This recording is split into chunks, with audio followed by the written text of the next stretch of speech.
Wow, so the boys over at leafsnation.ca posted quite an article yesterday that was honestly jaw-dropping. And I honestly thought it was a complete joke when I read it. Like, I thought they were joking. I thought this was like April Fool's joke several months too early. But the article from leafsnation.com is titled, "The Leafs Will Factor Connor McDavid into Their Long-Term Cap Plans." Again, when I saw this, I was like, how does a team who needs to focus on re-signing Auston Matthews, not too far away here, who's got Mitch Marner in double digits, who's got John Tavares in double digits, who's got Morgan Rielly making a real pretty penny, who's got also William Nylander making a ton of money, and then they've got to re-sign still a few other guys. How the heck is Connor McDavid going to even be fathomed by this team when he becomes a free agent in 2026? This was just a total head scratcher here. So if we're talking about the actual article, can you guess what argument number one would be as to a possible Connor McDavid signing in Toronto? I'll give you a couple of seconds. I feel like it's like super obvious for anybody who knows the situation with the NHL. If not, let's begin to read some of the key points in the article. No matter how much this seems like Fantasyland talk, I even feel weird writing it, there is a very, very real chance those two sides, that being McDavid and the Leafs, will have each other on their radar. They likely already do. Factor in the growing sense the league is due for a player empowerment movement in line with the NBA, and I think anyone who dismisses this possibility is acting a little silly.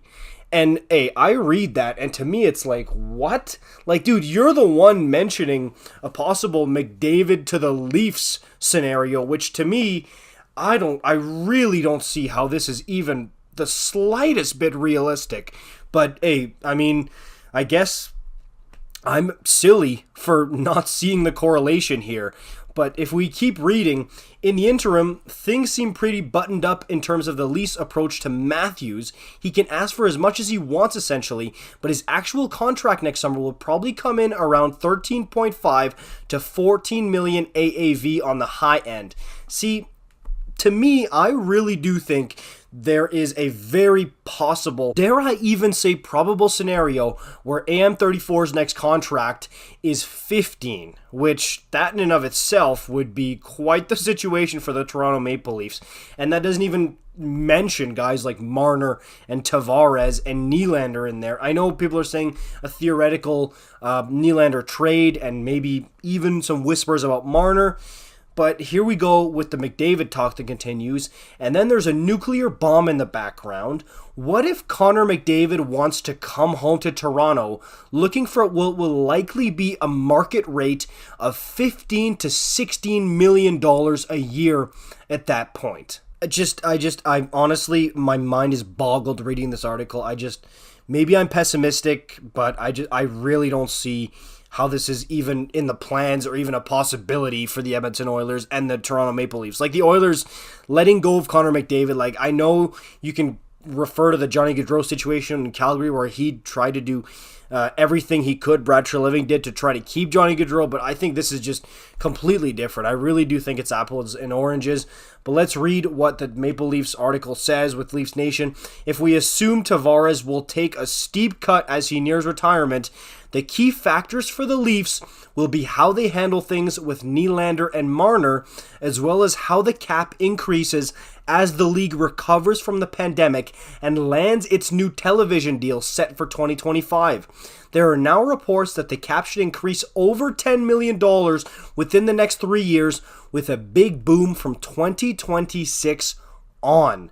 So not only does this article fathom that it's a real possibility for McDavid to be on the Toronto Maple Leafs, but in this scenario, apparently Matthews also remains with the Leafs. So you got McDavid and Matthews on the Toronto Maple Leafs apparently in this situation. And then finally, to cap off the article, I think it's naive to think that upper management, the ownership group in Toronto, and the league at large are not going to be keeping the idea of a potential McDavid-Matthews link-up on their radars as the Leafs' current core and contention window changes shape in the next 36 to 48 months. Now, if you ask me personally, I like the Leafs, I really do, but this is the type of stuff that makes people and fans just really be irate with Leafs fans. Like, I understand if you want to kind of have some fun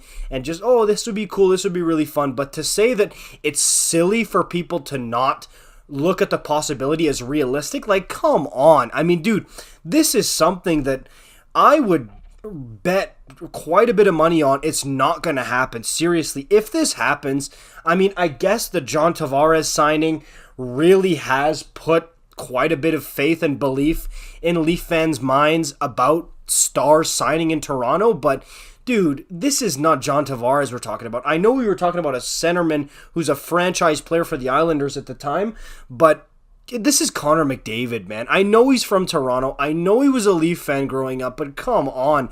Like, there is so much tied to this. The Oilers would, like, soon blow up Edmonton before they actually let go of Connor McDavid. Like, they would scratch and claw and do absolutely everything they could.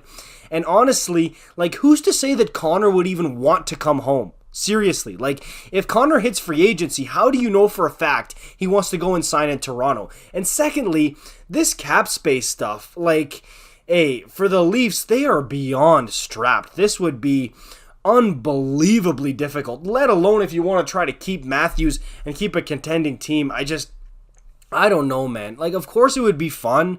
Of course it would be interesting, but man, is this far-fetched, and this article just made my jaw drop. Of course, I want to know what you guys think about it in the comments down below. It's interesting, and of course, it's going to spark up a discussion. Let's hear it. Comments down below. Make sure you like, comment, subscribe. I'll see you in the next one. Peace out.